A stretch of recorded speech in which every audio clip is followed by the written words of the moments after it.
Can I have parties announced, please? Defendant for the state of Texas. Denny Callahan defense. And are you Vanessa Miravete? Yes, ma'am. All right, you entered a plea to injury to the elderly. According to your plea bargain agreement, the state is silent on your application. And there's an affirmative finding of family violence, and this is run concurrent with a county court cause number. All right, are there any witnesses, defense? No, Your Honor. All right, the court will hear your argument. Your Honor, asked the court to take notice of the jail classification. Its weakness, of course, is that it's self-reported, but it corroborates to some degree what the MIC evaluation says. In the past, she's had mental illness problems, and less so now. And the number 2 point, Your Honor, is that the complainant in this case, in both cases, misdemeanor, your court, not interested in hurting this woman. She filed on prosecution, but there was a damage made by glass broken up against her eyes, so there was damage. She's remorseful for that. Her plan is to live with a 35-year-old friend of hers that she's known for a couple of years. There's no more contact between the boyfriend and the complainant, who is the boyfriend's grandmother. That's finished, that's over. And she doesn't plan to return to that. I asked the court to consider deferred adjudication with some type of supervision regarding where she's gonna live. Nothing further, Your Honor. All right, so let me understand this. So the facts of this case are that the elderly person was in an argument with her grandson. Is that correct? No, Your Honor, the other way.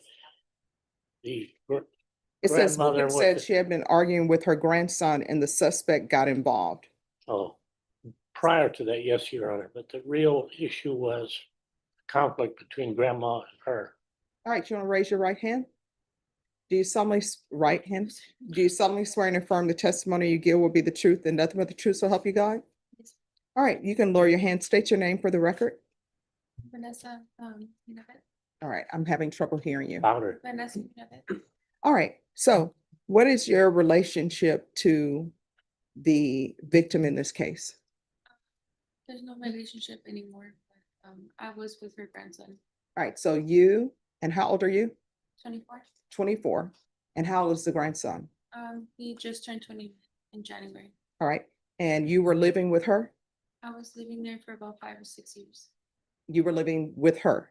with her and the grandson. All right, but that's her house, right? Yeah. It's not the grandson's house. So you come in and you live with the grandmother and the grandson. Yeah. And then she gets into an argument with her grandson. Mhm. And what was that argument about? I don't remember the exact details due to the fact that I was. I'm sorry, I can't hear you. I don't remember the exact details because I was under the influence. Under the influence of what? Xanax. All right. Talking to my face. So she's in an argument with her grandson, and then what do you do? So I was, I guess, like in the middle, I guess. There was a lot of things going on due to like a lot of abuse. You have said some things, but you haven't told me anything. So, Yeah, Your Honor, how Yeah. did she get hurt? So I got pushed into her. no, by the grandson. that's not what this says. Because if you were just pushed into her, then maybe you need a jury trial. If you're saying you were just pushed into her. But that's not what it says. In the police report, it says, while on patrol in a marked vehicle, I was dispatched to the listed location for an assault in progress. The caller stated his brother and the girlfriend were arguing, and the girlfriend hit the grandmother. The caller stated the grandmother was bleeding from her head and nose. I arrived to the listed location and saw both victim 1 and O1 sitting outside on the porch. Victim 1 had visible injuries on her face and head. Victim had a small cut on the bridge of her nose, which was still bleeding. Victim had a small cut on the top of her head that was covered in blood. Victim also had a lump on the right side of her head. Victim said she had been arguing with her grandson. Victim said she had been arguing with her grandson and the suspect got involved and began to argue with her. Victim said she doesn't remember how or what she was hit with, but the suspect walked up to her and hit her. O1 said suspect had threatened to beat up the victim before. So unless you were on Xanax all the time you were at that house? I was on Xanax for the last 2 years that I was living there. Mhm.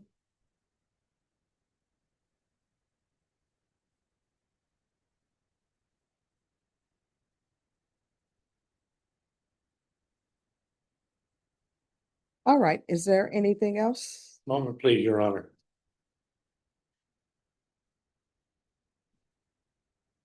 Nothing further, Your Honor. So why were you not living with your parents? So, and, Sorry, I cannot hear you. So I'm from Wisconsin and moved like what, 5 or You're 6 from the years what? From Wisconsin.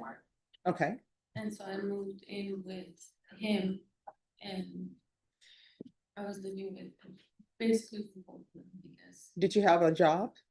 No, How long have you been unemployed? since I got with, her grandson, And how long has that been? about 6 years ago, 5. So 6 years you have been unemployed. So why did you leave Wisconsin to hook your life to this person? It's just being young. Because your parents said they didn't like him or something, and you decided to do it anyway? No, I just, my parents have approved, but at the time, And how old were you when you met him? so I met when I was 16, but I didn't start a relationship with him until I was 18. Mhm. Like about a week after I turned 18. And how far did you go in school? 9th grade. Ninth grade? Yeah, so it sounds to me like you were not listening to your parents. Did your parents want you to get your degree or no?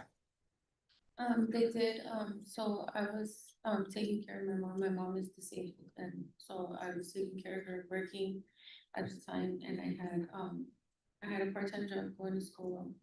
And I was taking care of my mom, which she's disabled, and my little brother who's also with autism. So I felt like I had a lot on my plate, and so I chose to work instead of going to school. And then you chose to leave them on their own because you wanted your own life.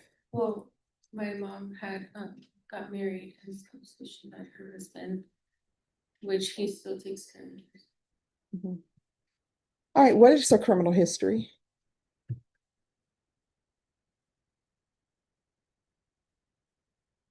No, I don't believe. A lot of.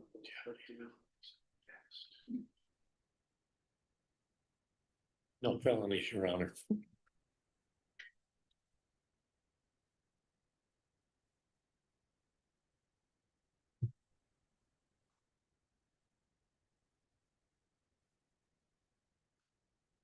So the only history she has are just the 2 cases that have been before your honor, which is this injured elderly and then the concurrent misdemeanor. Violation of protective order? And is that with the same person? Yes, It's with the same person, yes, your honor. And when did that occur? That occurred about a month after this took place. So she had Your a, Honor, brief summary of those facts if you'd like. well, what date was the violation of protective order, the offense date?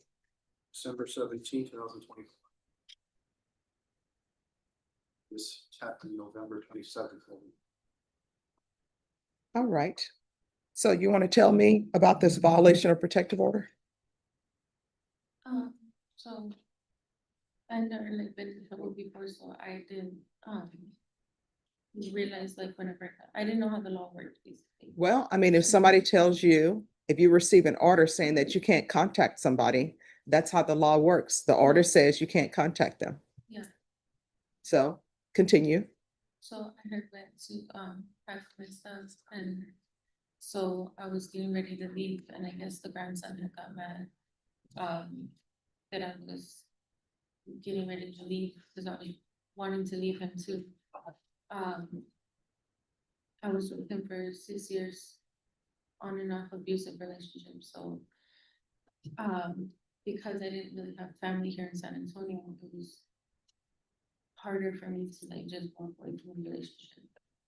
All right. And what is this case about? The violation of protective order? So essentially, the same victim in this injured elderly case had concerns that there were other people in the house visiting her. So she calls 911, police respond, she lets them into the house and they find this defendant hiding in the closet of her boyfriend's room. And she's removed from the. All right. So obviously you knew there was a protective order because otherwise you wouldn't be hiding in the closet. Well, I was forced into the closet. The grandson had threatened me into going into the closet. The story you're telling me makes absolutely no sense. You have a protective order that you're not supposed to be there. You go there anyway. And now you're saying that you were hiding in the closet because the boyfriend told you to hide in the closet. Well, he was very abusive. He had weapons and things like that, so I was very afraid of him. My family could testify to the abuse as well. They had called the police on him multiple times before all this occurred. And when they called the police on him before, what did you do? Did you do an affidavit of non-prosecution or say, my family is not telling the truth?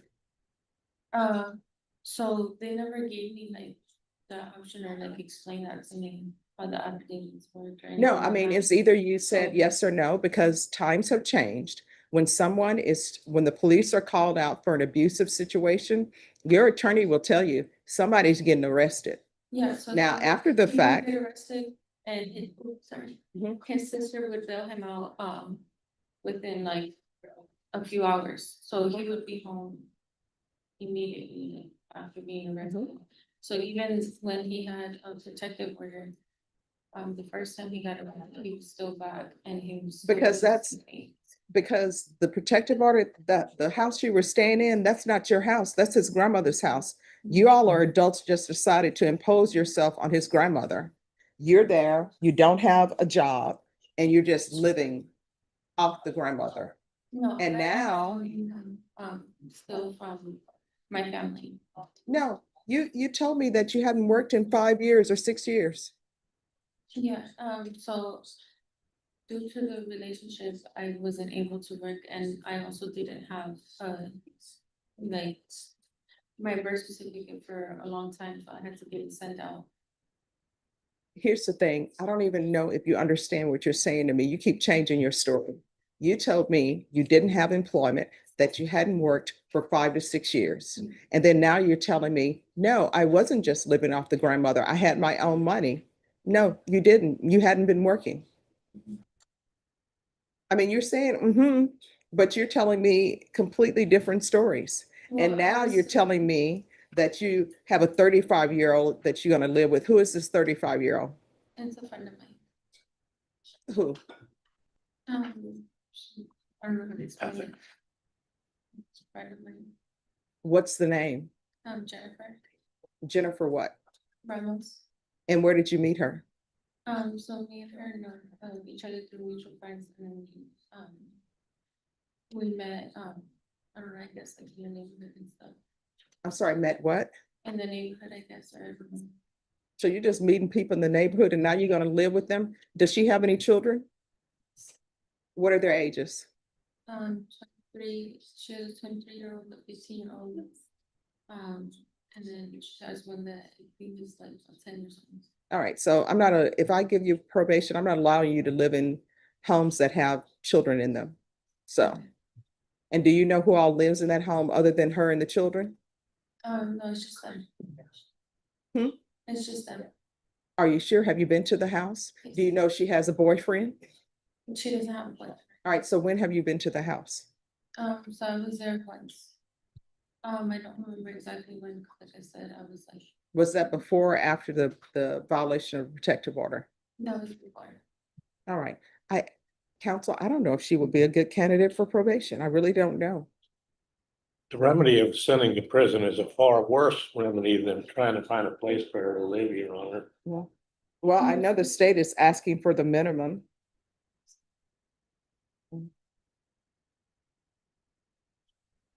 And she applied for deferred adjudication. He suggests family, going back to family in Wisconsin. What I can, what I can tell you is you've applied for deferred adjudication. The state, according to the plea bargain agreement, they're asking that if I find you guilty, that your punishment be sentenced to 2 years in the prison. That's the minimum. If I grant your application for deferred adjudication and you're unsuccessful, you're looking at 10 years in the prison, potentially. Do you understand? So I can grant your application for deferred adjudication, or I can sentence you to 2 years in the prison. And the conditions that you receive are the conditions that you receive from me. There's no need to argue about the conditions that I'm gonna set for you if I grant your application. So do you want the minimum 2 years in prison, or do you want to be on deferred adjudication with the court's conditions?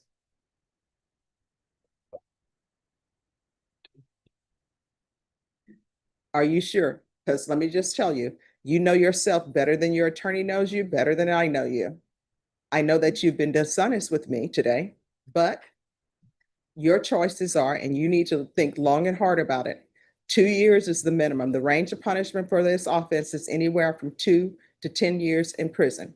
If I grant you deferred adjudication, if for some reason your deferred adjudication is revoked, you're looking at potentially 10 years in the prison and up to a $10,000 fine.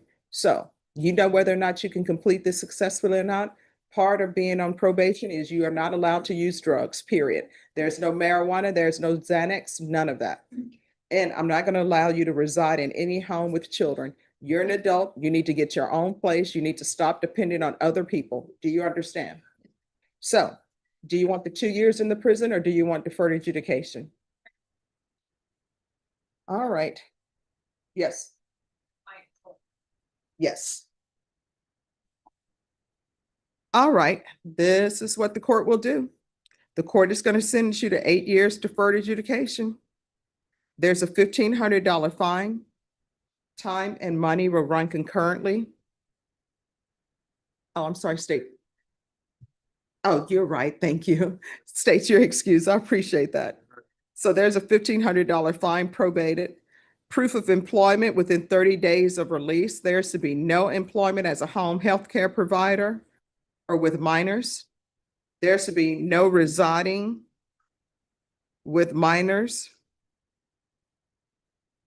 or anyone over the age of 55.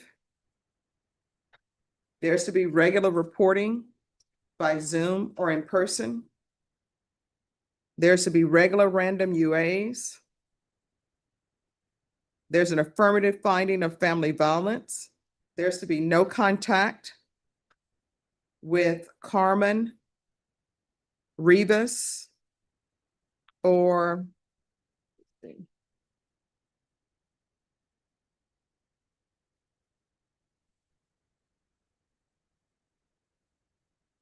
Hector Rivas.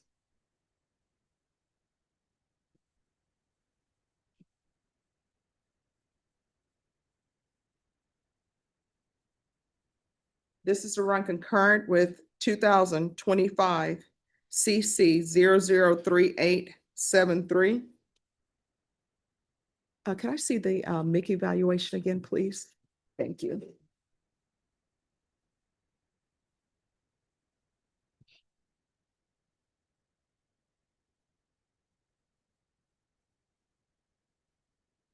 Thank you. In custody, the following: a referral to felony drug court and a TAP evaluation. If not accepted in felony drug court, follow all TAP recommendations. There should be 200 hours of community service restitution. 100 of those hours will be deemed satisfied. You're gonna obtain your GED. Do you understand? And the other 100 hours will be deemed satisfied if she obtains some type of trade school certificate or higher level of education. Do you have any children?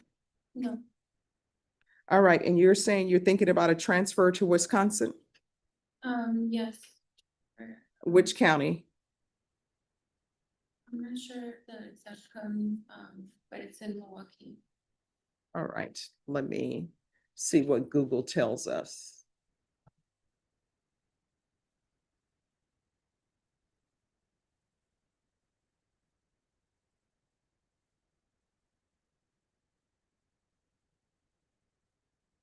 No, they're saying it's Milwaukee County.